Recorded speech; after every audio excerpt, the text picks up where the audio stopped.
Hey man, this is the coach. And I'm the Beacon. And this is the Point Blank Perspectives Podcast. Hey man, it's good to be back. Good to be back. Season 2. Yeah, off vacation. I guess that's what we can call that. Yeah, we took a vacation. We took care of things that we had to, Yeah, there's been a lot of stuff going on, man. But, we back. Just like we said we would be. We back. We back. So what we gonna talk about today? I don't know. You tell me. Because today was your turn to pick. I know. I was thinking about what was I thinking about? I don't know. I was thinking about and they don't know either. They waiting for you to tell us. I know, man. I know. Lord have mercy. You know what? A lot of times, I'm thinking about, some of my friends and how do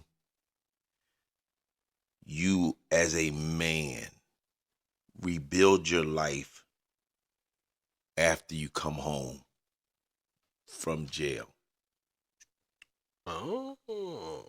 Cause that's big. We got a lot of and we got a lot of young guys that may never come home. We got a lot of men that may be getting ready to come home.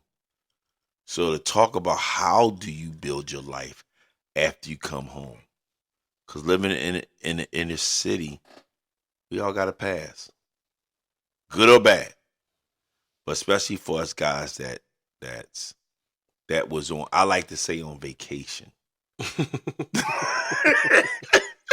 Hey man, I would imagine you got to keep the optimism when you're in there. Yeah. So that ain't never been my situation, so I can't speak on it. Right. But no, that's deep, man. So I guess we having that conversation today. Yeah, why not? Why not have that conversation, man? So this is gonna help somebody. Hey, listen, man, that's what the Point Blank Perspectives is all about. It's gonna help somebody, and I got to talk about myself. So you ain't talking about me. Yeah, no. For those that don't know, in 1989, the 1900s. Yeah, the 1989. Jesus Christ, I hope I got that right. 1989, I was convicted of a crime, and I'll say that. I came home in 2005, so that was 16 years.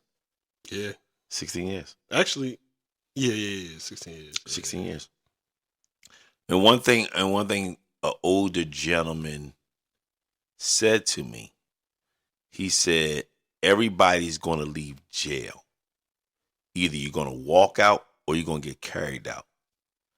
But he said, Fred, what are you going to do when you leave jail so you don't come back here? And and I never thought about that. Mm-hmm. Now, was this was early on? Like, was this like when you first got there? My time was 12 and a half to 24 years. Dang. So I think that question was presented in front of me maybe 5 years in. After I left the county, I'm upstate for 5 years. I would walk the yard and I would talk to different dudes. And old head, he pulled me. He said, yo, man, let me ask you something. What you gonna do when you leave here? And my first, was like, huh? What are you talking about? Because you're not thinking about that. Mm-hmm. You're thinking about what's going on right now. I'm in this situation. Right. But the old head was teaching me that you need to start thinking down the road, because eventually you're going to get there. Right.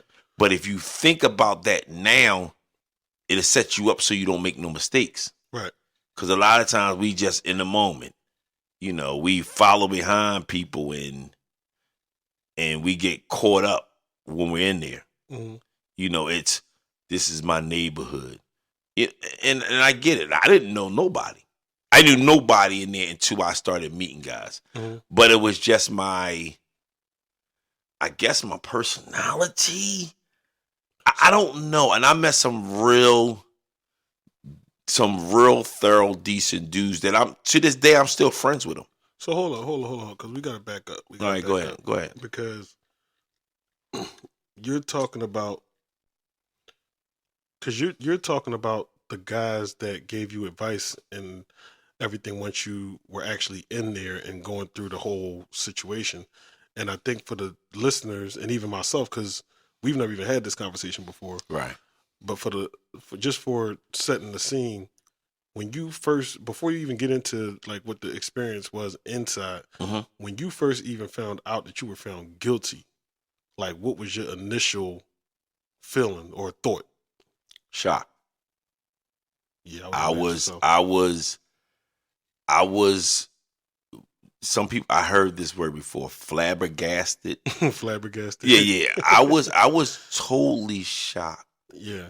Even to the point where, well, you don't know, but when you're coming, when you're coming from the holding cell to go, and you're going to the courtroom, the handcuffs on you, Mm-hmm. and the sheriff was like, "Oh man, you got this, you beat this," Mm-hmm.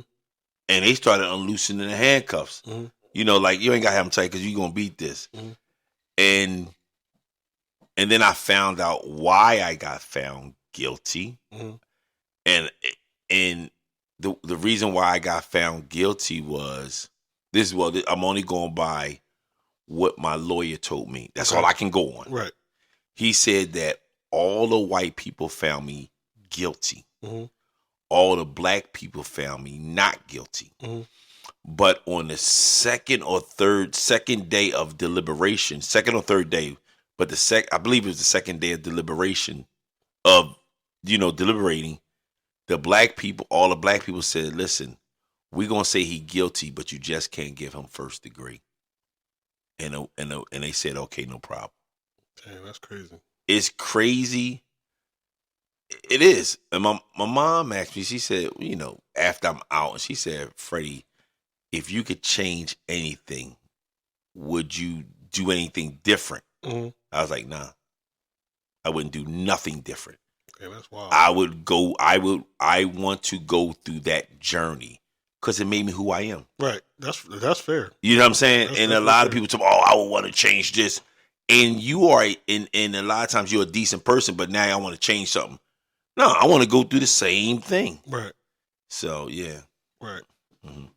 Was it anything at that moment that it was like immediately you was like, damn, I ain't gonna be able to do this no more, or I was looking so forward to this and now I'm not gonna be able to do that? Like, was it anything like that? No, because I was in the moment of what I was going through. Fair. So anything dealing with the street or anything I was doing before I got locked up, I didn't care that wasn't in that wasn't the most, that wasn't on my mind. I was trying to figure out, okay, after a while I'm like, oh yeah, I beat this, I'm good. Right. And then when the judge, because the judge was like, he said, I found you guilty, I'm guilty. Mm-hmm. But the judge told me, he said, if you took a jury, but if you took me straight up, you'd have beat this. But since you took a jury, I got to give you the time. So I guess explain that part, because you're saying you took a jury, but what does that mean? So what happened was for me, mm-hmm. I never been in trouble before. Mm-hmm. So when this situation was going down, and me and my mom was talking to the lawyer, we're like, yo, what you think? You the expert. Right. I never been in trouble before. Right. He was like, you know what? I think we should go with a jury. Wow. So me and my mom is on some, okay. He the expert. Okay. You know what I mean? You getting this money, so if that's what you say, yeah. Cool. That's what we going with. That's crazy, yo. And yeah, it was one of those. Yeah, in hindsight, in real time, even when he said that to me, it still didn't register. I mean, because I'm like, the hell you talking about? I got time. No, you ain't gonna give me. You ain't gonna give me. No, talking listen, about that. I can only imagine. There's very few times in your life where you get some news that's just like you don't know how to respond to it, or you're not expecting it. I think I was. I think when the guilty verdict came down, I sat there, and after for about maybe 30 seconds, and I leaned over to my lawyer and I said, "What did he say?" Mm-hmm. And he said what he said, and I said, "Come on, man, get me out of here." Because it's all right. Yeah, ain't nothing else you can There's say. nothing else to be said. Yeah. I know where I'm getting ready to go. Mm-hmm. Don't know what I'm getting ready to get into, Mm-hmm. but I know where I'm going. Right. So, all right, let's start this journey. Dang. You know, so That's a rough joint, man. it yeah, it is. So, you know, Because I mean, now that you've like been out for a while and like you've I came home in 2005. yeah, and that's what I'm saying. Like that's almost 20 years ago. Okay. So Yo, ooh, shucks. yeah, next year will be Until 20 you years. just said it, I never paid it no mind. I just go with the flow. I'm just whatever. No, next year gonna be 20 years. Wow. You gonna have to do something. Yeah, stay out. You know what I'm gonna do? You know what I'm gonna do? Go back in. No, we not playing those games. We gonna do a podcast from live from. No, you know what? I'm gonna go get me a nice cigar, man. Okay. I'm gonna go get a nice cigar and. What, one of them $200 cigars? No. Now you're getting out of control right now. Just listen, man. Look, you did almost 20 years in the joint. You need to do something major. Like that's a major situation.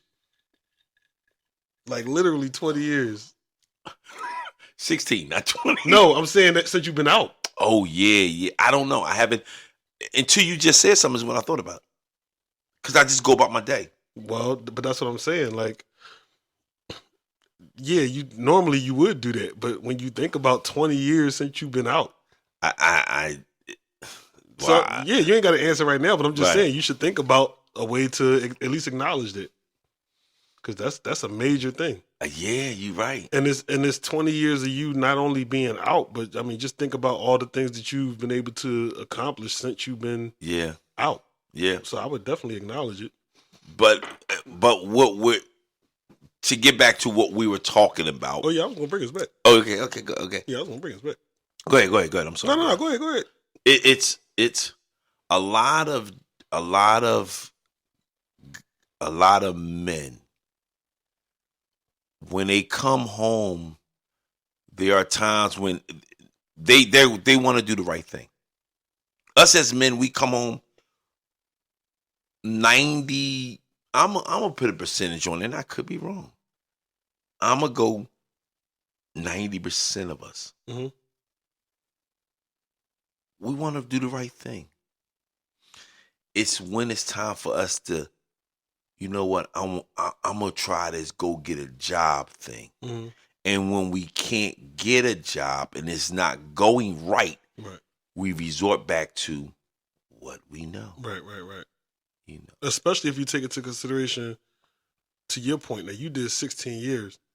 Now, at the point that you went in, I don't know what your exact age was, but I'm assuming you was probably still either in your teens or early. I was either 18 or 19. Right. So that's what I'm saying. So you figure you going in still technically a kid.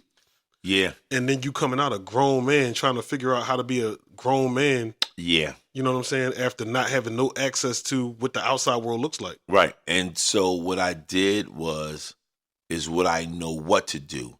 I just sat back and I watched. Mm-hmm. I just what a lot of us, well, what I did when I got locked up, I just sat back and I just watched and I observed how things are moving in that situation. Right. So when I came home, it was, okay, let me watch. Let me see how people move out here in the world now. Mm-hmm. And I'm going to be truthful with you, man. And I shouldn't say this, but I'm going to say it anyway. I was disappointed in us men. Because because And you're saying you were disappointed when you came home? when I came home, Okay.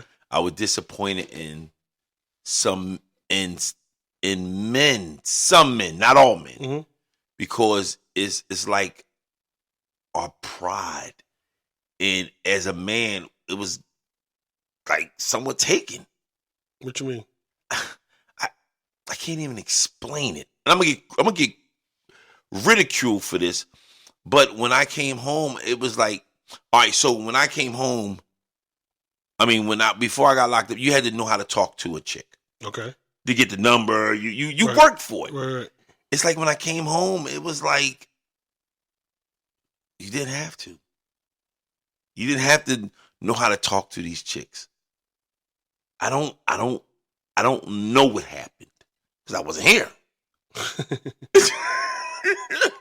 You had to work. You had to work for the number, and you had to work for the number.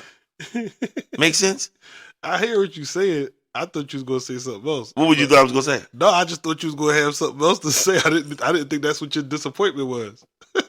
And a lot of times it seemed like, and I'm only going by what it seemed like to me coming home, because coming home, it was, when I was there, it was okay. I got structure. Okay, my values are still my values.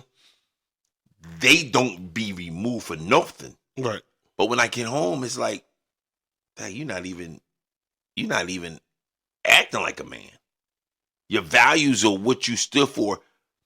Because I think maybe because for me, I was still looking at the person who I thought they were. And they might have got married. Are these like friends of yours or people you know? Like, because I guess I'm trying to figure out. Yeah, is it men in general? Is it men that you know? It was some men I knew and just men in general. Okay. And it was like, what are we doing out here? Okay. I mean, because I can tell you right now, the world was definitely different from 1989 to 2005. Right. And I had to realize that. Right. It was like, okay, okay, all right. I see what's going on here. Okay, all right, I got it now. But I knew I wasn't going back where I just came from. Right. So I said, okay, now I gotta adapt to a little bit on how they move out here. The same way I did when I was locked up. It was okay, this is how they moving. All right. I may not go with that all the way, but I at least gotta understand how they moving. And then if I feel like moving like that, I'm gonna move like that. All right, so wait, because we got to go back. Okay, go ahead. Again, you were in there for 16 years, and to be honest with you, a lot of people don't make it out in being there that long, or when they come out, they don't come out how they went in. Right. Okay, go ahead. And I feel like, and granted, I was a kid when you went in. Like, I was legit like a little kid when you went in. So I don't even remember you like before you went in. Just so everybody know, man and the Beacon is really, really cousins. Right. Okay, go ahead. I just wanted people might not like that. But I guess what I'm saying is when you came home, like honestly, if nobody had said nothing and if I didn't know, I would have never knew you was in. Right.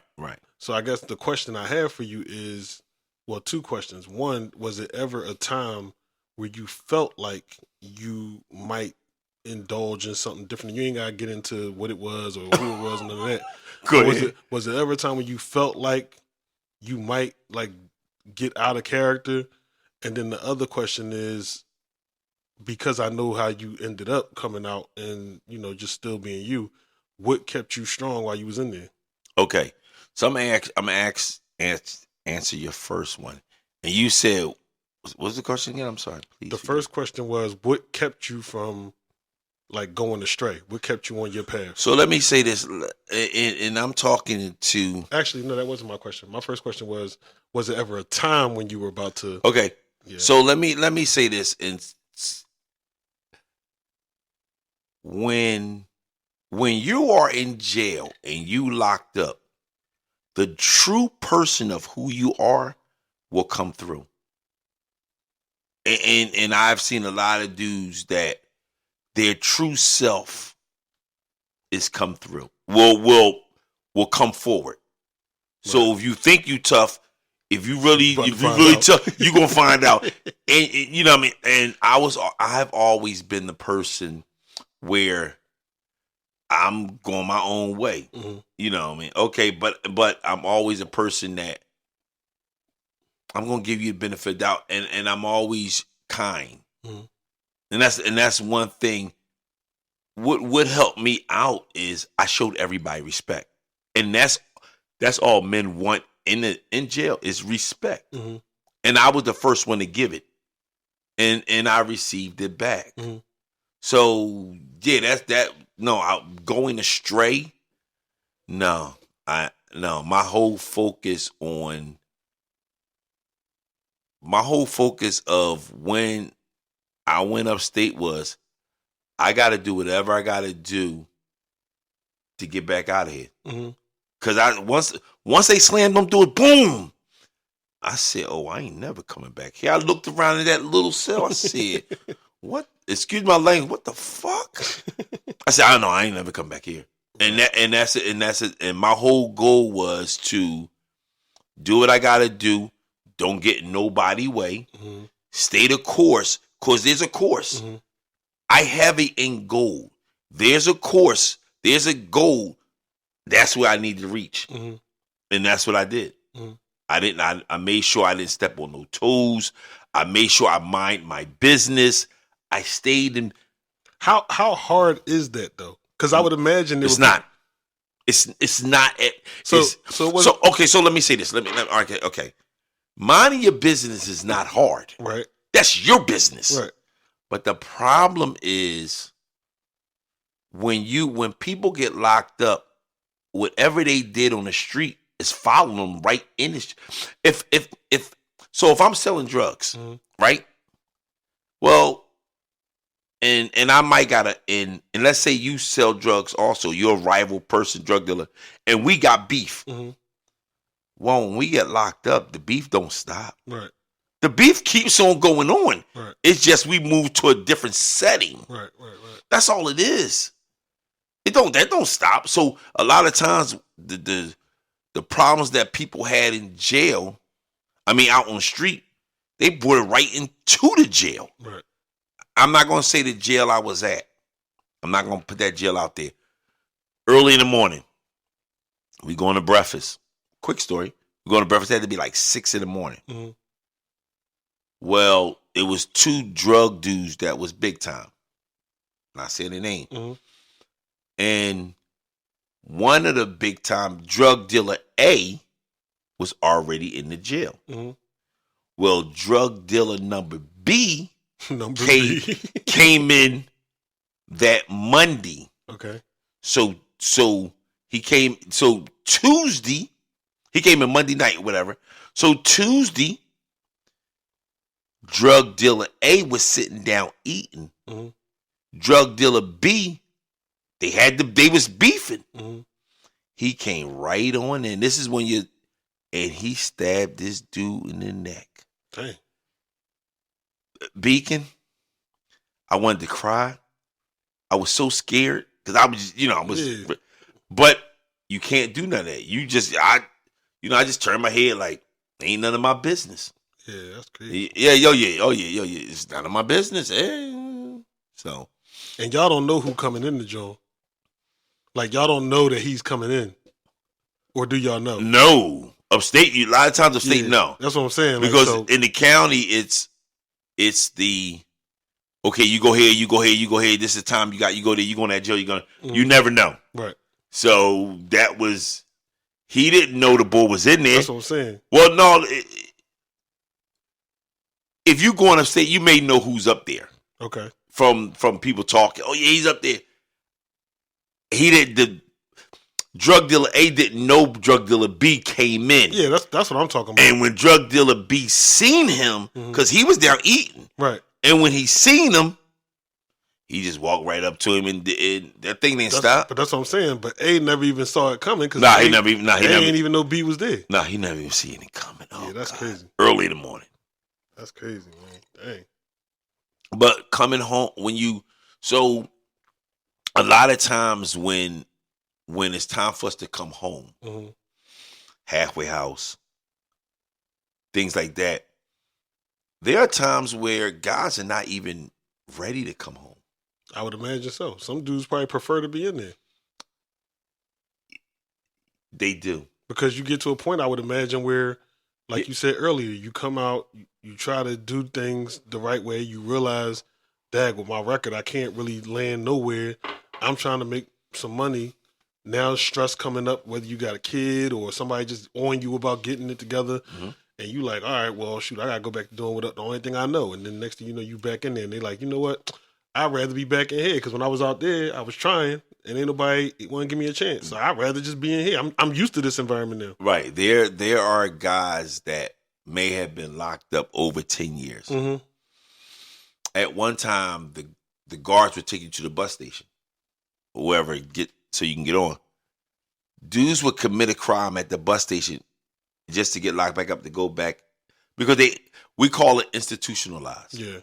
So that's just the way it was. That's wild, man. And a lot of times when you come home, it's always good to have a good support system. Mm-hmm. That helps out a lot. Mm-hmm. Because especially if you've been away for a while, mm-hmm. you're trying to figure it out. You know, you got some guys that get back and think it's the same way it used to be. Mm-hmm. No, it ain't. These young dudes right. and these people things are steady moving at a rapid pace. Right. And we're steady standing still. Some guys do not understand that. Mm-hmm. And they think, oh yeah, I was this, and this. And when I come home, it's going to be the same. No, it's not the same. People like, man, who you? Yeah, you know. And then all of a sudden, a rude awakening come on. Pink. Oh, wait a minute, hold on. Nah, you know why that's funny? You remember that movie, I'm Gonna Get You, Sucker? Yeah, yes. Remember the pimp boy, he got out and he had the fish shoes Mm-hmm. You know what? I'm glad you said that. That is exactly how some dudes that come home mind is. Right. They still back in the day right. when they got locked up. And it's like and when a young dude come in and, you know, yeah, I'm going to get out there and get. And a young dude, I heard a couple young dudes say, oh, it ain't like that out there, man. Right. Don't do that, O'Hare. They're going to kill you out there. And O'Hare said, young boy, you know what you're talking about. Shut up. Right. And then you hear mm-hmm. that the older gentleman, because we get what's going on in the street. Yeah. Then you hear O'Hare got locked up mm-hmm. because he tried to burn a young boy. And I ain't going to say young boy, but he tried to burn somebody on mm-hmm. drugs. Mm-hmm. And they tried to kill him. Yeah. We, you know, and also, are we really, like I said, are we ready to come home? Everybody wants to come home. Mm-hmm.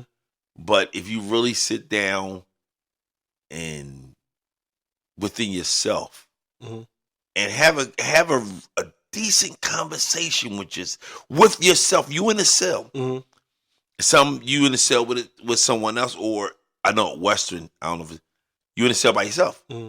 So it you know, even when you by yourself, just that moment of, dang, am I really ready to come home?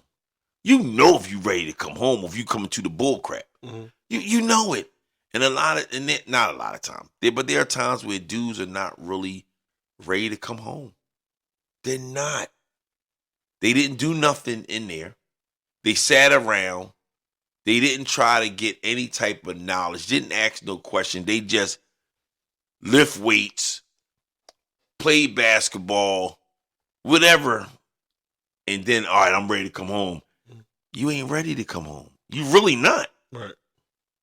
But again, we all, you know, we want to come home. So I guess another question I have for you is, and I don't know if you had a perception of jail before you got there, mm-hmm.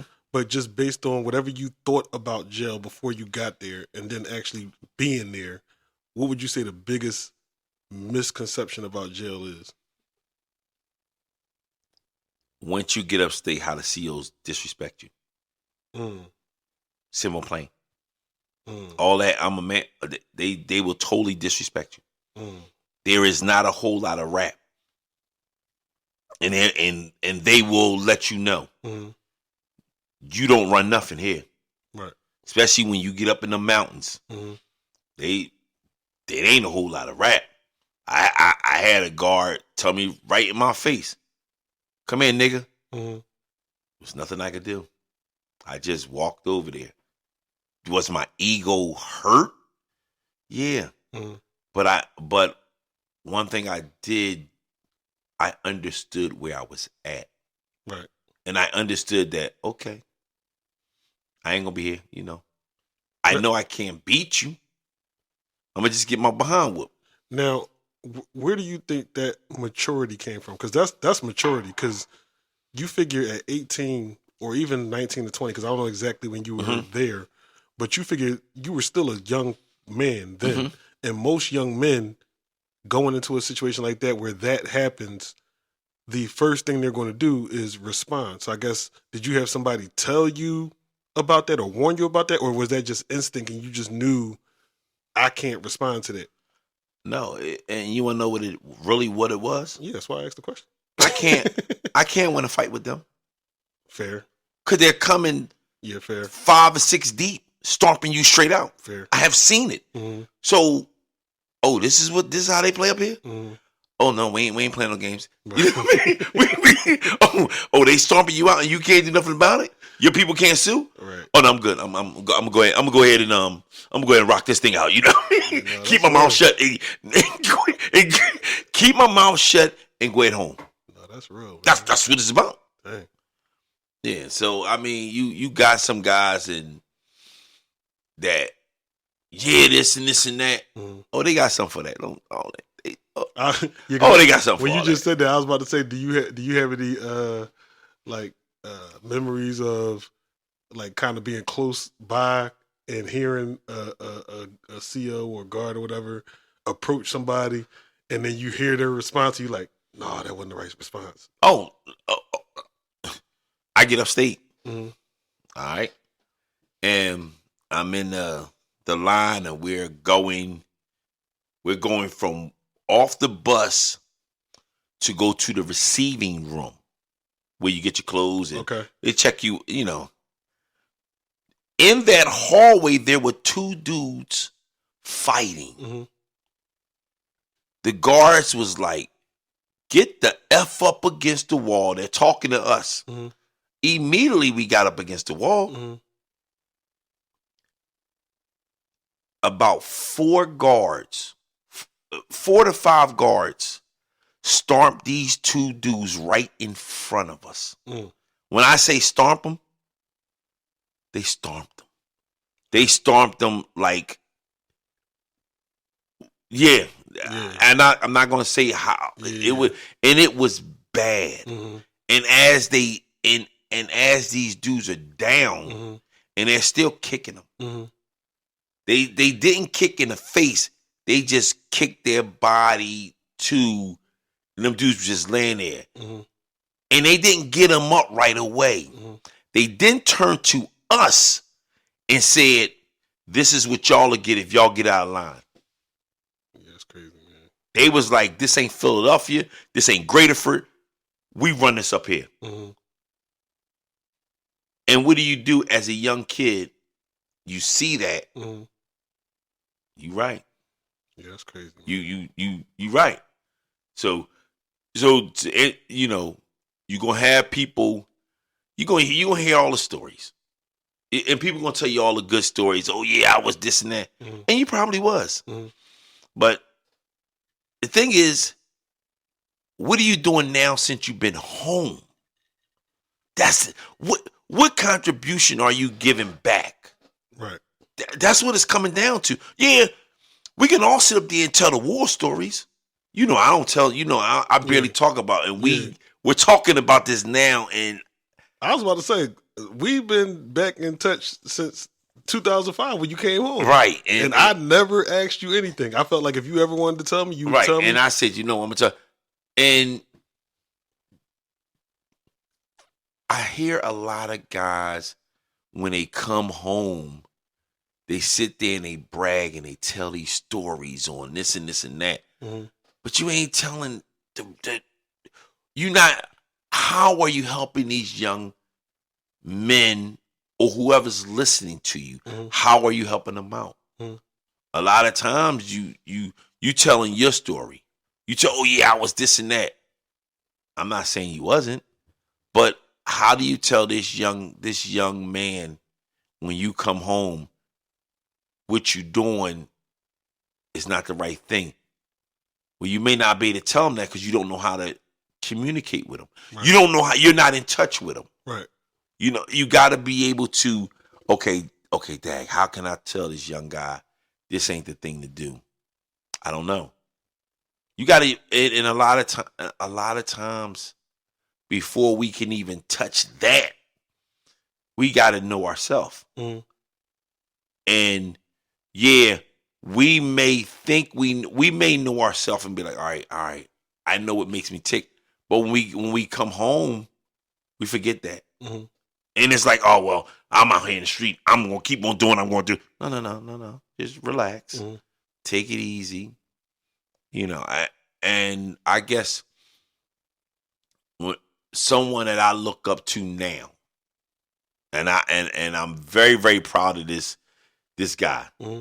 And that's Wallow. Mm-hmm. Very proud of Wallow. Mm-hmm. You know, I don't know the man. Right. I don't know him. Right. But I'm proud of him because every time I see someone that's been locked up and they're doing good, mm-hmm. if I know the person or not, I'm proud. Right. Because I'm like, yeah, that's right. We doing good. Mm-hmm. But when I run into somebody when I'm on the street and I'm like, yo, what's up, man? What you doing? Man, soon as you do that to me, I'm like, I don't even know why I'm having this conversation. And then the next thing I say, yo, man, go get your CDL, man. Mm-hmm. You know, I got my CDL. Right. Go get your CDL, man. Man, I really don't even want to have a conversation. I'm like, all right. And our conversation somewhat all right, man, I get with you, man. All right. You want a number? Nah, I don't need your number, man. I'm going to catch up with you. But that's actually a good segue, though, because in talking about, you know, coming home after doing the bid or whatever, mm-hmm. You know, we were talking about how it's challenging for a lot of people when they want to go back and all that kind of stuff, but mm-hmm. you never went back. And I know that you've done like a couple of different things since you've been back. So I guess since we got the platform, do you want to share like some of the things that you were able to do when you came back? I mean, if you don't want to, that's fine. As far as what? What do you mean? Well, you ain't got to tell them about when you was a stripper and all that, but I'm just saying, like, if you just want to get into... That's a good one. Okay. Hey, listen, I made a little bit of money, man. We're just joking right now. Everybody, I was not a stripper. I'm not that. I'm very, very shy. So you don't have to worry about me being a stripper now. I don't think they was worried, man. Okay, good. Because I couldn't. No. Okay, go ahead. What you saying? Well, I started a nonprofit where you sit there and I feed kids. Not kids. I hate to use the word kids. Before that. Okay. You too far down the line. I'm talking about when you first came home. Mm-hmm. What were you doing? Like, did you what did you find? Because you didn't go back. So I'm trying to use that wasn't an option for me. I know that, but I'm saying, but you also had the strikes against you that the rest of the world has when they come home and they go back. So I'm saying you found ways to make money that didn't end up making you land back in. Okay, well, when I first came home, I'm not gonna lie to you, it was hard. I would imagine so. It was hard because everybody was like, nah. And I was like, golly. But I never sold drugs. Mm-hmm. So, and I was just like, all right. And my mom, that's why I always say a very good support system, mm-hmm. a support team. My mom was like, Freddie, you know, this job down a supermarket. I was like, all right, I'll take it. Because it's strange. And it messes me up. Because when we in jail, mm-hmm. upstate, the most you can make is 42 cents or 52 cents. An hour? A day. A day? It's 40. Day? You pay once a month. 42 cents a day. Yeah. What you supposed to do with that? Hear me out. You make it work. You make it work. That's what you do. But a dude to come home and now all of a sudden I'm too good to work at Burger King.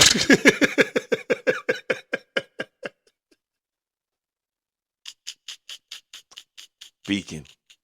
Make it make sense to me, man. Make it make sense.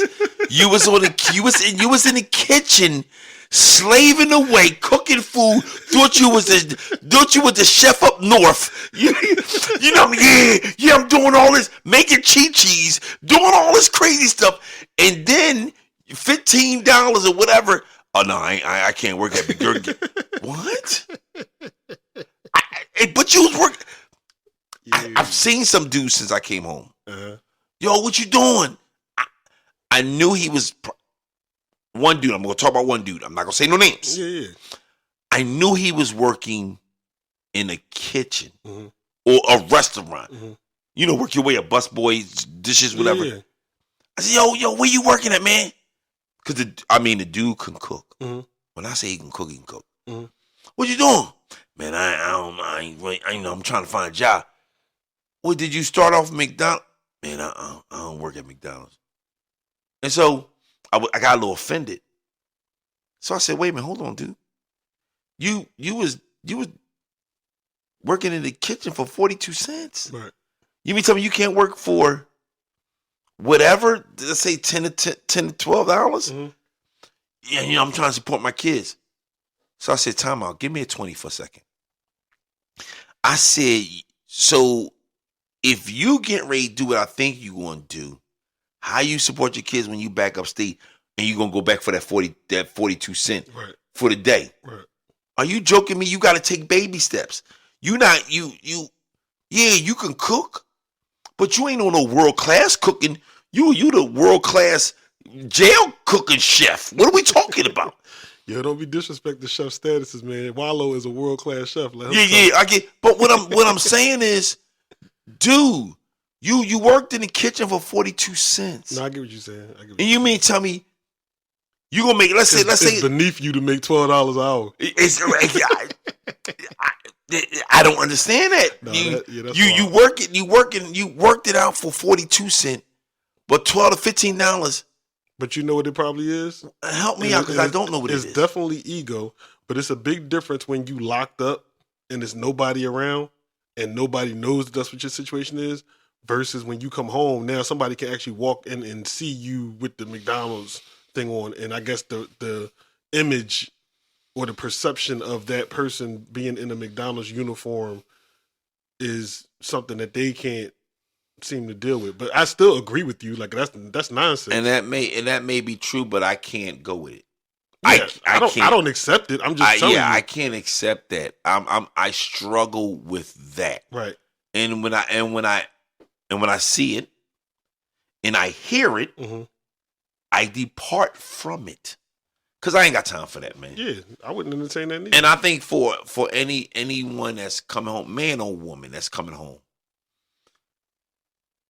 and you're trying to figure it out. I say, and I ask people this, and I think we talked about this before. Okay. If you could do anything in the world and not get paid for it, what would you do? Mm-hmm. And when you realize that's what you would do, mm-hmm. then that's what you go after. That's what you pursue. Right. And that's another thing I tell people that's in college. Mm-hmm. You ain't got to go to college. If you could do whatever you could and don't get, then let's go do that. Right. So, yeah. Yeah, no, that's crazy, man. I that's wild because I didn't know I knew that they didn't make a lot of money up there, but I didn't know it was that little bit of money. Yeah. I mean, if certain jobs you may, it depends on the job. You can get up there cents wise. Mm-hmm. I don't think nobody's making $1 Okay. a day because this is, it's the business, Yeah. I mean, and I mean, I guess the whole thing of locking people up is you're not locking them up to become millionaires. Right. Like you trying to make them feel the pain of whatever they got sentenced for. So right. You trying to make it as unpleasant as possible. Right. But it'd be funny though, because like you watch TV and you be seeing like people be making it seem like it's good in there. Like you see some of them videos and dudes being there watching cable TV. And I don't look at those shows that I see on TV. Yeah. I don't look at them because I lived it. Yeah. That's so I don't even. But yeah, you have TV in your room. Oh yeah. You got TV. Yeah, they try to accommodate you the best they can do for the less that they have to do. Right. All TVs clear. They got to be able to see through the TVs. Mm-hmm. Get TVs out of commissary and stuff like that. Mm-hmm. But it's coming home and staying out. Mm-hmm. That's a choice you have to make. That is not nothing that just is natural. You have to make especially if you were in the doing illegal stuff, and now you want to do a 360 change around. So, and I need to say this to these guys' support system. You support them when a person come home. You support them, but you still hold them accountable. When a man or a woman, but we're talking about men, when a man is locked up, there's structure. We are so used to structure, and sometimes they may still need that. You understand what I'm saying? They may still need the structure to keep, to stay in line. Yeah. We're our structure is we get up in the morning at 6, they do count, you go to breakfast. And then it's either you go to work. In some states you have to work. And then you still got yard, and then you got lunch. Boom. And when I say structure, it's time. Everything is time. It's boom time, boom time, boom time. And if something goes out of whack, then it's a different situation. But everything. So you get used to the structure. Then you come home and you feel though, well, I'm gonna just run a ruck. What? Or some people can't take it. So now I got to go back. Yeah, that's crazy. I think it's crazy too, but that's just how I look at it. That's crazy. But no, it's not crazy because some people actually can't. They just can't make it. I mean, it's rough, but it's real. It's real.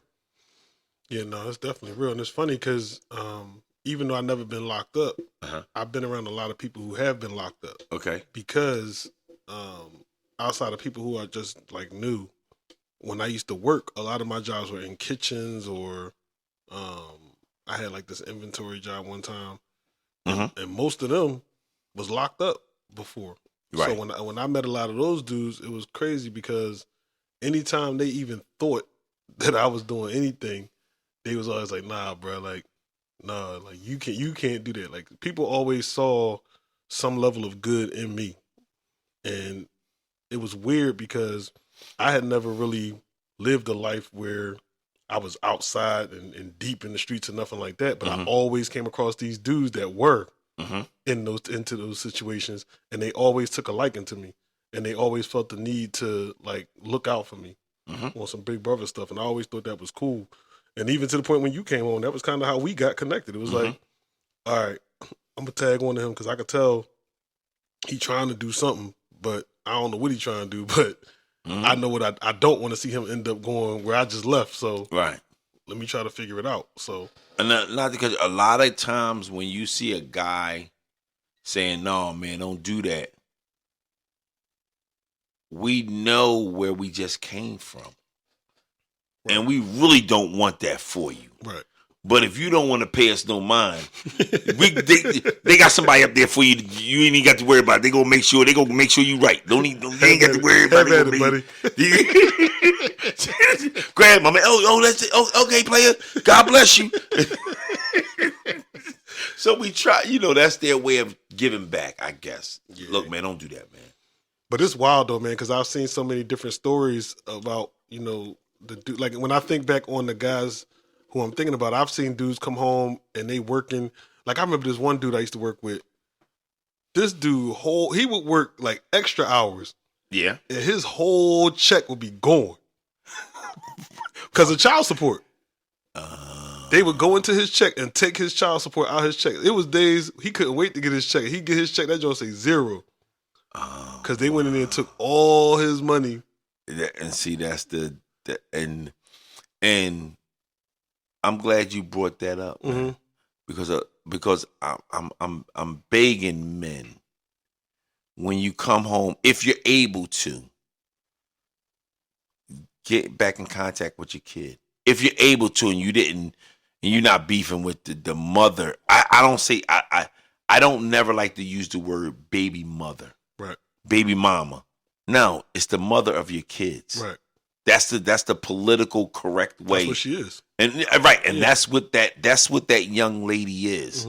Now, whatever beef you may be going through, is still the mother of your kids. But getting back to what I was trying to say, men, when you come home, if you're able to, and you're already home now, see if you can get some contact with your kids.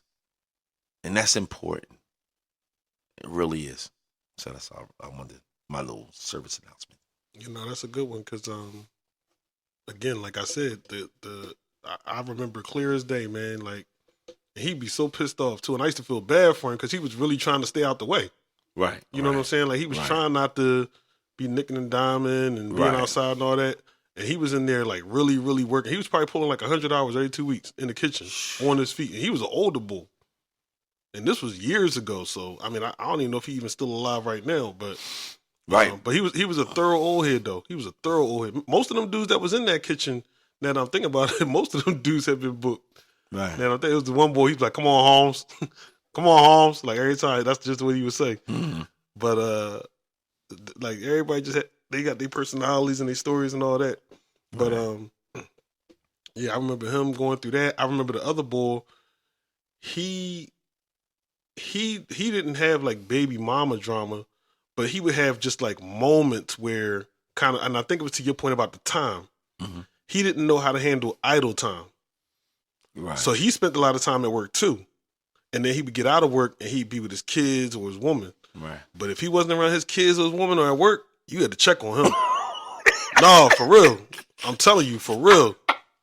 I remember one night he told me straight up. He said, "Yo, like because we had to be back to work the next morning, like early in the morning."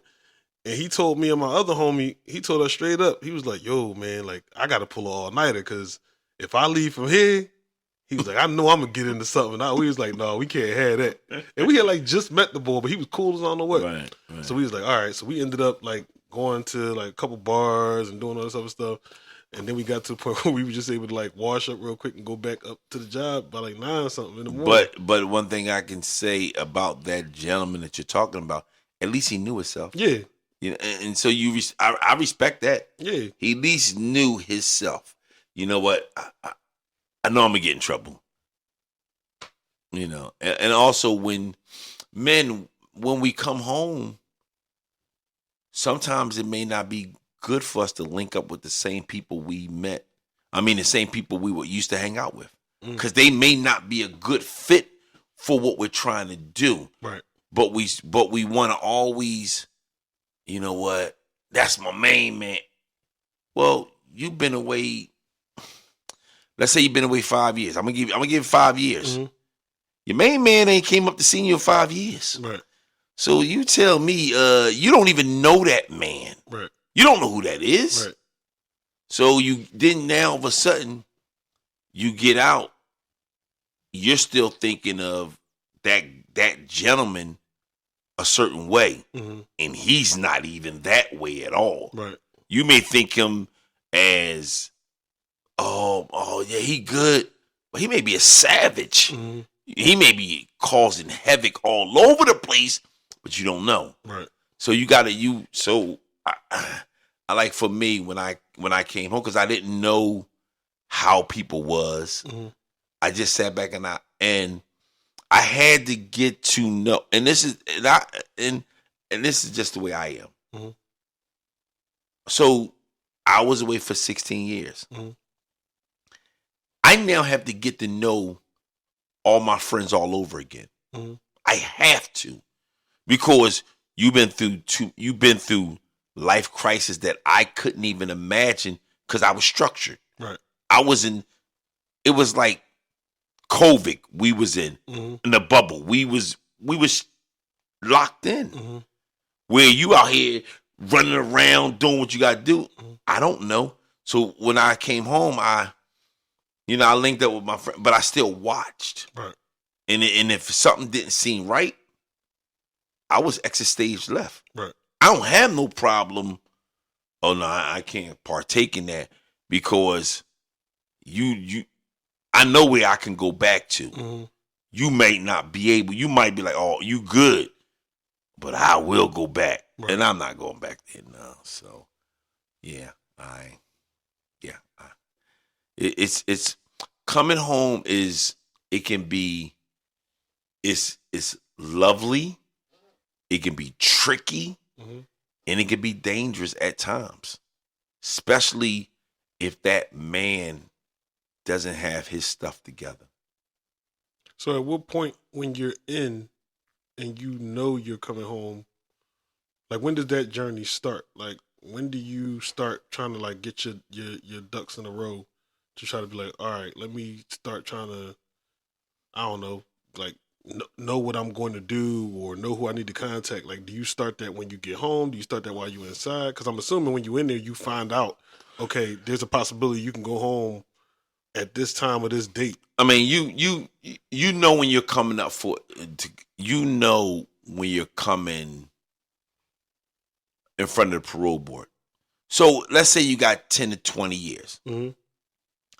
I say, when you get to 5 years, you need to start to figure it out, because you know you're going home. Now, I can't speak if you got life or you're on death row. I can't speak on that. But if you have a number where you can come home, I say halfway. Like if it's 10 to 20, when they get to 5, you need to start to figure it out. Right. But when you get incarcerated and you have no type of GED, you need to start bettering yourself. So at least make the effort. When I was behind the wall, and I met guys and they didn't have their GED, I would ask them, "So when you gonna get your GED, man?" Man, I ain't even worried about that. I knew our friendship was from a distance, because I knew in my mind, you're a renegade. You just rogue. You just out here just freeballing it. No, I can't learn nothing from you. Right. I may can, but I'm not trying to. Right. You're not even putting no effort to help yourself. And that's what I look for that. Especially when I came home, it was, all right, let me look and see what's going on here. And that's how I did it for me. And that I'm just saying for me. Yeah. So when you were but go ahead. I think I might answer, but I'm answer again. It's like, oh yeah, I did answer, but I'm answer again. It's when you are halfway, almost finished, you need to start figuring it out. What do you want to do? We know I don't want to come back. That's the obvious. So we're going to take that off the board, because we all know that. That's the obvious. I don't want to come back. All right, so what have you learned since you've been here? Was you just sitting around? All right, or if you're able to make phone calls, are you calling different people, trying to let them know, look, this is what I'm trying to do. Can you help me out? They may say no. Fine. Or can you lead me down to help me out? I think people will help you out if they see you trying. I could be wrong. I mean, I think that's a life thing in general. Okay. I think in life, regardless of where you are, I think if people see you at least trying, right, somebody will be willing to help you. But there's some of us, when we come home, our pride is in the way. Right. And it stops us from asking for help. Right. Because we don't want to seem like we begging. Right. Yeah, so since we won't ask because our pride get in the way. That'll hurt us a lot of times. So my advice is, if you know you're getting ready to go home, like you asked me, if you know you're getting ready to go home, what steps should you take? Mhm. One, and this is important, and this is the most important step you need to take, and you need to make sure you stay out of trouble. I'm talking about in there to get out. And when you get out, you just make sure you just, you know what? Not that you're not a coward, but I don't want no trouble because I know where I can go. That's what I remind myself every time. You know what? I don't want no trouble, man, because I know where I can go, Mhm. and I know where it can lead. Mhm. So, and just try to live right. That's the best thing I can say. Just try to live right, do the right thing, and if you, it's especially if you got kids. That's you're stay out here for your kids. What if you don't got kids? You stay out for your freedom. I mean, No, I'm asking. That's a real question because I mean, everybody who locked up don't got kids, right? and And you so want to give them some inspiration too. So I guess what would you tell that person that don't have kids? for Because you didn't have kids when you was locked up, right, I didn't have no kids. right? So for a person that doesn't have kids, and you on the verge of getting ready to come home, there's someone out there you care about, and that's what you're doing it for, and you're gonna do it for yourself. Stay out for yourself to make it, because you already know where you just came from. You already know you didn't like it. You already know they told you when you could take a shower, when to get up, when you gonna eat. You didn't like that. Don't never forget that. And a lot of times we forget these things, especially when we come home. Oh yeah, I'm free, but you forget what you just came from, Right. and then you wind up doing the bull BS, and Right. then you be like, oh, I don't. As you driving back up to the state, oh, I can't believe it. No, come on, man, don't forget. Right. Come on, get yourself together. So to my brothers and my sisters that's just getting ready to come home, or you're home and you have no kids, or you have kids, it does not matter. Your first job is to stay out. That's your first job. That doesn't make you weak. That doesn't make you a punk. Just stay out. Do what you got to do to stay out. And when I say do what you got to do, make sure you don't hurt nobody in the process. And that's my advice. And that's from the coach. Well, another question I have for you is, Sure. Shoot. Go ahead and listen. what would you say to the person that's coming home and now they've been in there for however long they've been in there, right? Been in where? Jail. Okay, go ahead. They've been in jail for however long they've been in Okay. jail, and they've seen the things that they've seen in jail. Okay. And we didn't even get into that, and I didn't even want to get into all of Right. it. But you mentioned, just one of your examples was how you saw somebody get stabbed in the neck. You mentioned another Right. time dudes got stomped out like beyond Go ahead. whatever By was the seals. necessary. Yeah. Go ahead. So I would imagine in seeing all of that stuff, there's some level of trauma or like it does something to you. It's almost like when a person goes to war and it's like, yeah, it's natural for you to go to war and see dead bodies and shoot and all that, but it does something to you. So I guess my question for you would be, and this might be another one where there's two questions, but the main question I'm trying to ask is, how do you deal with that? Like, how do you prepare your mind to say, all right, I know what I seen while I was in here, but once I get back home, I need to either block that or I need to deal with that before I come back home. A lot of times it's just, but that just happened. Mm. And you just keep it moving. Mm. That's the, if the only way I can imagine you having a problem when you see something like that is if you went through it in jail. But if you ain't go through it in jail and you seen it, it's like, all right, well, I'm going home. But if you went through it, it's a different it hits different. So you saying, like, for example, the two examples that you gave to me or to the audience today, they didn't necessarily happen to you. You just saw them. Right. So for you, it was like, damn, that's crazy, and you moved on. Yeah, that's how it was. Whereas had it actually happened to you, it's traumatic for you. Right, it's psychological. Gotcha. But if you ain't, okay, I'm gonna use this as an example, and this is gonna be the realest thing I'm going. Well, this is real. Mm-hmm. A person that get raped in jail mm-hmm. is different from a person psychologically. In their mind, I've known dudes that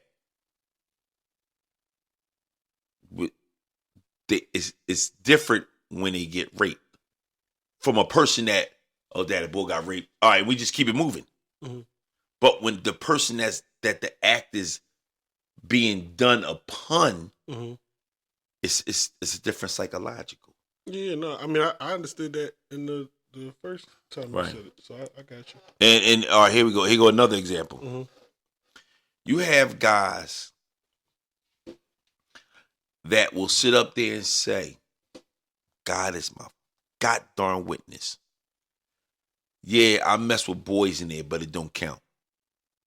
Oh, no, that's wild. Listen, there are guys, I shouldn't be telling the secret, but there are guys in there that say, if I mess with another man, it don't count when I'm in jail. It only count when I'm not when I'm on the street. Yeah. So that's psychologically, that's messed up. Yeah, that's crazy. And with me, I'm sitting there saying, you got to be out your mind. Are we missing something? Are we missing something here? Yeah, that's wild, yo. Yeah, but psychologically, that's how they think. Right. Yeah. But it sounds like I done heard people talk about like the female COs up there though. Like they be talking like, oh, well, you can get with them sometimes and all that. But I mean, but that's how a whole nother situation. That's yeah. Yeah, that's probably a whole nother situation. Yeah. We ain't gotta get into. Yeah, we not gonna get into that situation. We not getting into that situation. No. I'm just saying, man. I yeah, some things. We're not getting. No, we won't. We won't even touch that one. Touch that. We move on. Yeah. So it's and if I could tell, I would just say, just the biggest thing, just keep your head up. Don't get like disappointed if a no is said to you, because a yes is coming soon. Mm-hmm. It's just when it's coming. Mm-hmm. You never know. Just keep your head up and keep on striving. That's what I did. What would you say was the moment after you got home where you was like, all right, I know for a fact I'm good, and I know for a fact I'm never going back? Because I know you said you came out with that mindset, but I'm also sure there were moments where you was like, I don't know if this is going to work. So I guess for me, when was the moment when you said, or do you even know when you got to a point where you were like, you know what? I'm good now. Like, I'm actually good. Like, I don't got to worry about nothing. I got it. Like, did you ever have that moment? No. You never had that moment? No. When I came home, I never in my mind said, oh, I'm good. No. Not when you came home. I'm saying now that you've been back for 19 years. Okay. Within these 19 years, I'm saying, have you had a moment where you were like, I'm good now. Like, I don't have to worry about that. Oh, yeah, the moment I walked out that door. Oh, okay. The moment I stepped out that gate and my mom and dad was sitting there, I said, I'm good. Because I already knew I wasn't. I looked back one more time. I said, okay, I won't be back there no more. And that was my whole focus. And you never had no moments after, like when you initially came back and got met with the no's and the rejections and all that, you never had no moments where you was like, I don't know. Like, even if you wasn't going to do nothing to put you back, but did you ever even have a moment where you just like, I just don't know? No, because my mindset was, damn, that's cool. I worked in the kitchen for 42 cents. I'm gonna just sit, Nah. But again, it goes back to my support staff. Mhm. And that's big for a young man or a woman that's coming home. Mhm. That's big. So people, listen to me. If you support doesn't mean you give them everything. Support may mean a little encouraging words. Mhm. A support may mean, hey man, here go $5, man. Go man, here go. That's support. Right. Wait, I mean, they can't keep on coming to the well every time. Right. But, you know what I'm saying? A little support is fine. That's Right. all. A little support is. Right. You know, Everybody needs a little support. everybody needs a little support. You know what I'm saying? So that makes perfect sense. Right. And I guess the other part of it too is you would, or at least I'm guessing, you probably just want to have some patience or you're gonna probably need to have patience because they're trying to figure it out, not just like what to do, but they're just trying to figure out what life is like. Like you said earlier, like you come out from being in there 5, 10, 15, whatever years, Mm-hmm. the world is different. The world is completely different. Like even if I just think about right now, the person that got locked up in 2005 or early 2000s, and they come out now, you got TikTok, you got Instagram, like none of this stuff even existed Right. when they got locked up. Right. You know what I'm saying? And now they coming out, and if they didn't have exposure to that while they was inside, Right. they seeing this stuff for the first time. I ain't gonna lie to you. I thought I was the man when I first got a cell phone, a flip phone. It was a flippy. Oh my gosh, I was like the man on the earth. I was like, oh yeah. Oh what? Are you joking me? I'm cracking up. I was like, I had my little flip phone. Listen, I ain't gonna lie to you. Flip phone to your gas card? But get flip phone gas card. I ain't gonna lie. I thought when I seen the flip phone, you know the first thing I thought? What? Star Trek. I don't watch Star Trek. All Sorry. right. All right, so you people out here that know about Star Trek, the Beacon don't look at Star Trek. I don't. So you know Captain Kirk had the little flick, and that's how I was riding. I thought I was the man. I ain't gonna lie to you. I had a little flip phone. Was it Boost? It didn't even matter. Mhm. It was the You fact. just happy you had a phone. It was right. I was like, oh man, this is cool. Nah, you was single back then. You was like, I call my hoe. No. No. I was just, it was because it's new, and I was like, wow, time has changed. And then at that point, I just took my time.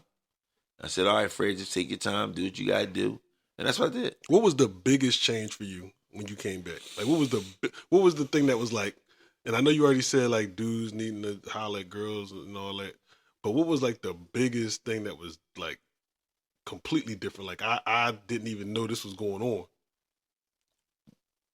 What you mean? When you first came home, Okay, like, go ahead. Was there anything that was just like, well, because by then you had Facebook, so it was like, did you come home and see Facebook and be like, yo, like, what is this? Like, No, I think for me, I'm watching, Mhm.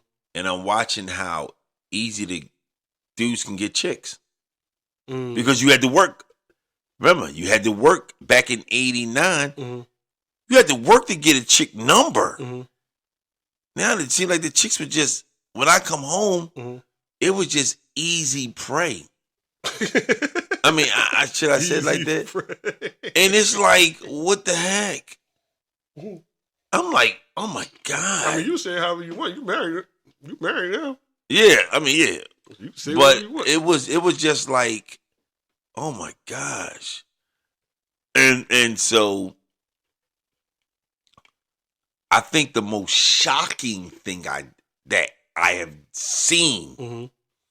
I come home. Mhm. I gotta be home maybe 2 months. Mhm.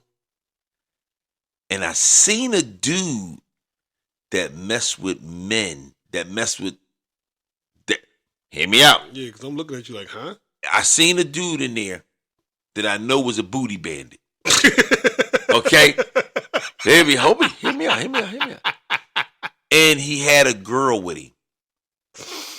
And Oh, that go back to your point earlier that you was talking about. and I did not expose him. Yeah. Why?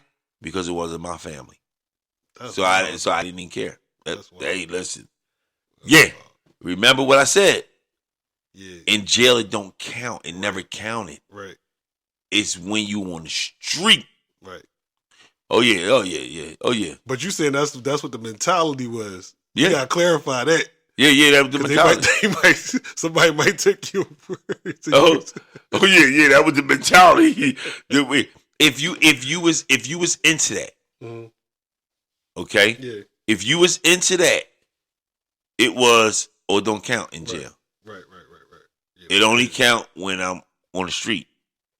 That's crazy, yo. And I was when I first heard that, I was like, "What? Wait a minute, what are we talking about? What do you mean it don't count?" I'm sitting here in disbelief listening to it. Listen, and you said it about 30 minutes ago. I'm still sitting over here when I heard it. That's how. Yeah, they told me, and I was like, "Oh, okay." Okay, well, it count for me, so that shit count for me. I'm good. I appreciate that, but yeah, and it just it was a different vibe because it was idle time. Mm-hmm. Where there's no more structure now. Right now, it's you do what you want to do. Mm-hmm. And make the best of it. Mm-hmm. So it's like, oh man. I found myself a couple of times getting up, and when I wake up, I'm looking around. Oh, wait a minute, hold on. I'm home. And, it was one of those things. Mm-hmm. One of them outer body experiences. I can't explain it, man. I was like, God, I'm home. I said, cool. All right, let's get ready. Let's get busy. Come on. Let's do what we got to do. To stay out. That was my whole plan. Right. All right, after I got out over the initial good, I'm home. Mm-hmm. Now it was like, okay, now I got to stay out. Mm-hmm. Because I remember what the old head told me. Mm-hmm. Everybody's going home. It may be you getting carried out or you walking out. Right. But everybody leaves. Right. And it's, okay, once you leave, now what do you do? Mm-hmm. What do you do now? You're out here, so now what do you do? Are you going to be back in the way?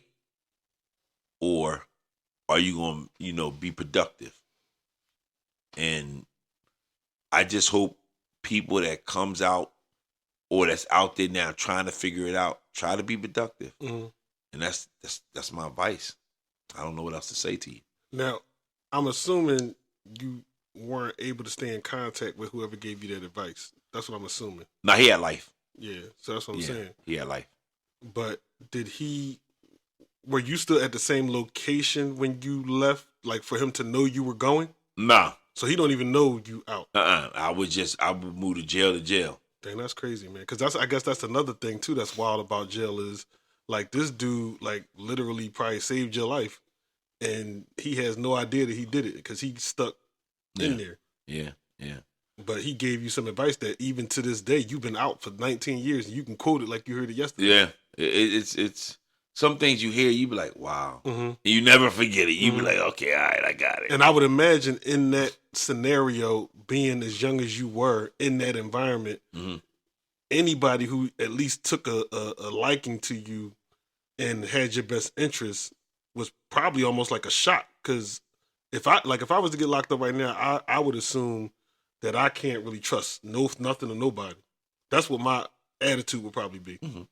But I don't know because I ain't never been in there. Mm-hmm. So I guess I'm saying for you to have like this grown person that saw you as this young teenager, for him to not try to take advantage of you, but to try to put you up on some game, like that, one, it was dope of him to do that, but two, for you to actually have taken that advice as young as you were and held on to that all the way for the 16 that you were in, and then remember it 19 years after you're even out. Mm-hmm. We talking about over 30 years of you receiving that information. Well, a lot of times, a lot of the older gentlemen that's been locked up for a long time, they want to give you game, but they watch first.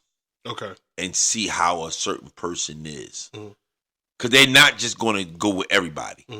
It's like a lot of times I would walk the yard and just, especially when I first got upstate, I'm like, oh my God, I'm walking the yard like I can't. And the only thing I'm thinking is I can't believe this foolishness. Right. What the hell just happened to me? Like, why am I here? Right. And so yeah, he gave me and there's some other things I've heard that helped me out in my journey to stay out and make sure I do the right thing. So I just listened, and I'm like, okay, I got it. I understand. That's what's up. I'm fine. And that's what I did. I did that. I didn't, and I was never one that, I guess they took maybe because I was never the guy that wanted to be the toughest, or never wanted to get in trouble. I just wanted to just let me do my time. If we speak, fine. If we don't, let me just do what I gotta do. My focus is going home. That was my whole focus. So I guess the one thing that, and I hope you'll be willing to answer this question, because I think it's important for people to understand all of the great things that you've been able to do since you got out. No, seriously, man, because we're talking about, it's one thing for people to know that they can come home, right? It's another thing for people to actually hear, all right, this guy he did 16, right? You did 16, been home for 19, and here are some of the things that, you were able to do. And I could name them, but actually, I think I will. Well, do you want me to name them? What I'm thinking of? Go ahead. And then I ain't gonna go crazy. You do name what you want to name. But I'm just saying, like, so from what I remember when you came home, you got the jobs that you could get. You know what I'm saying? Like, you did like the I forgot what the first job was, but I know you wasn't making a whole bunch of money doing it. But to your point, it was like, I'm just gonna do something because one, they're willing to hire me, and two, I'm just trying to stay out the way. So I remember you having a job like that. And then I remember you started getting into the trades. Like, you started doing construction and working on people's houses. Because, matter of fact, you pulled me in to one of the jobs you had for construction, and we started doing that together. And then you went from that, and you started doing, like, roofing, I think. Local 30. Yeah, so you was doing the roofing. Shout out to Local 30.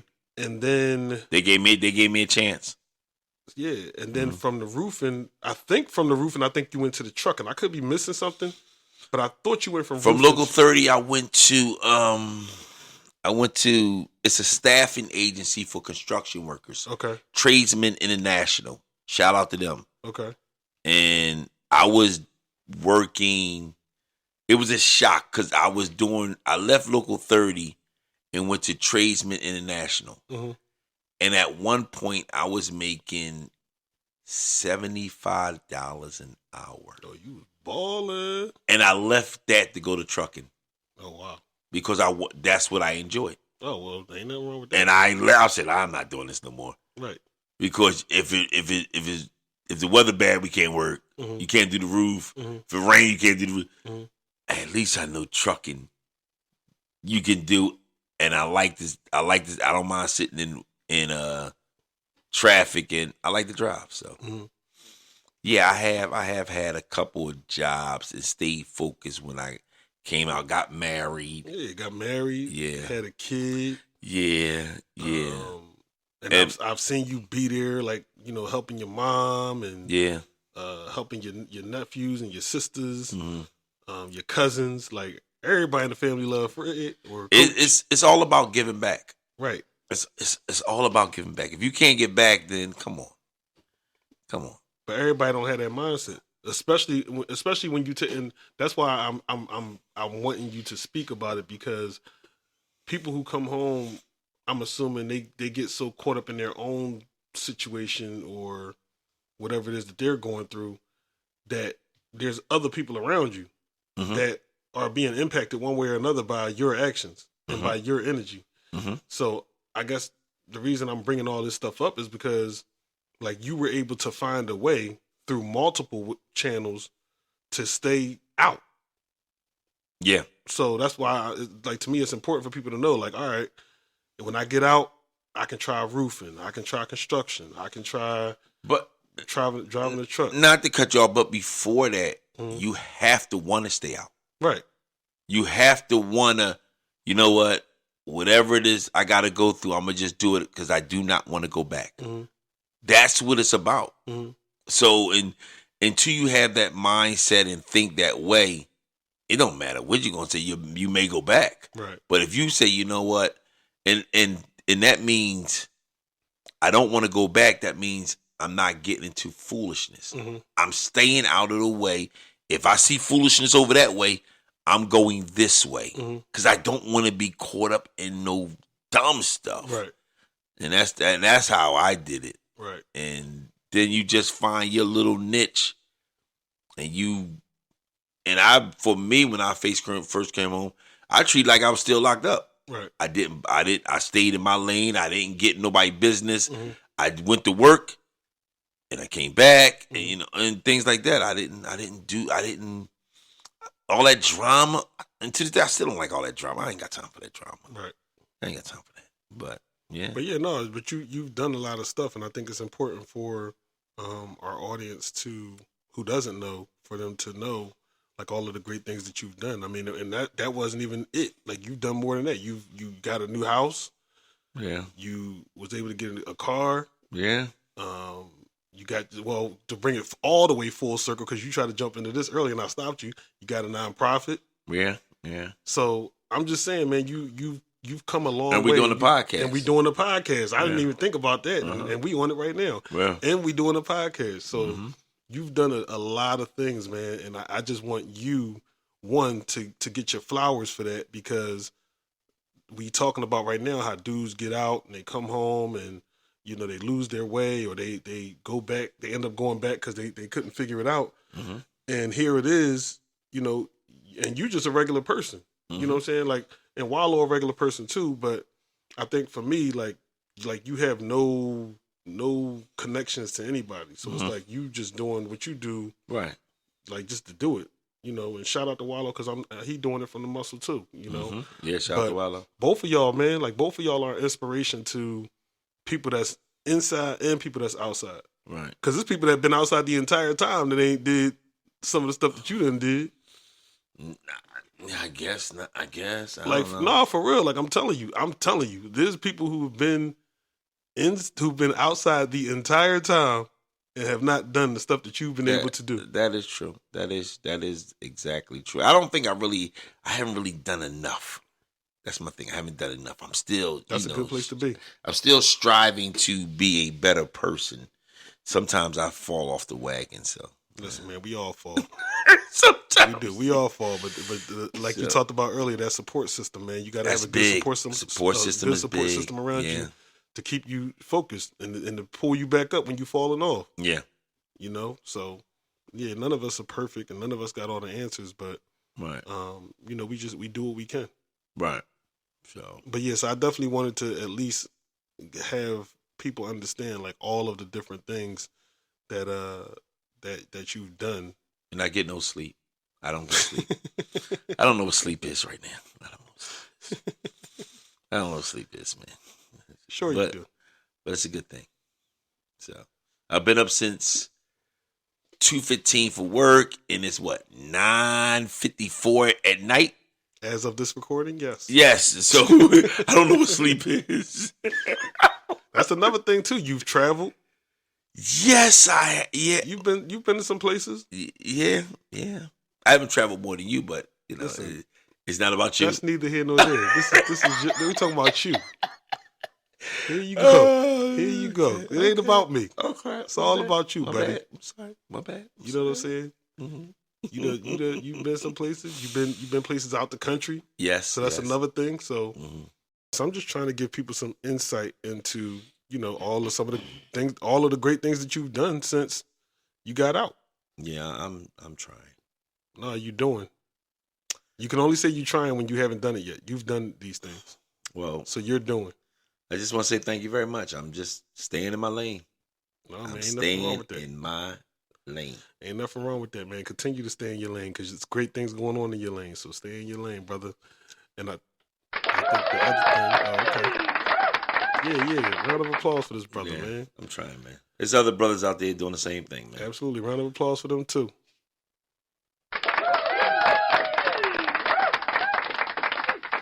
Yeah, but I really just want to thank you, man, because I didn't even know that we were talking about this today. So I I'm pretty sure people gonna be like, "Dang, you should have asked him this. You should have asked him that." Yeah. Look, I asked him stuff off the fly because I walked in and he was like, "This is what we talking about." I was like, "Oh, all right." So, Yeah. all right. So yes, I asked the questions I could, but if y'all have any questions, I guess reach out to us on the Instagram, or you got questions. I'm pretty sure the coach will be willing to try to answer some of y'all questions. Yeah. But no, thanks, man. Thank you for your transparency and your willingness to share your story, and hopefully somebody out there is feeling inspired. Yeah, I hope so. Now, I think we do this a little bit differently because normally we both give our final perspectives, but I think just because of the fact that this was your story and your experience, I think that the final perspective should only be heard from you today. Okay. So, with that, Coach, do you want to give any final words or final perspective? No, just no. I just want to encourage everybody that's home or getting ready to come home. Is again, as I always say, keep your head up. It's going to be some dark times, but just hang in there, and it's going to be okay. And don't forget where you came from. That's the most important thing. And that's all I got to say. And just keep on moving. On that note, I'm the coach. And I'm the beacon. And this is the Point Blank Perspectives Podcast.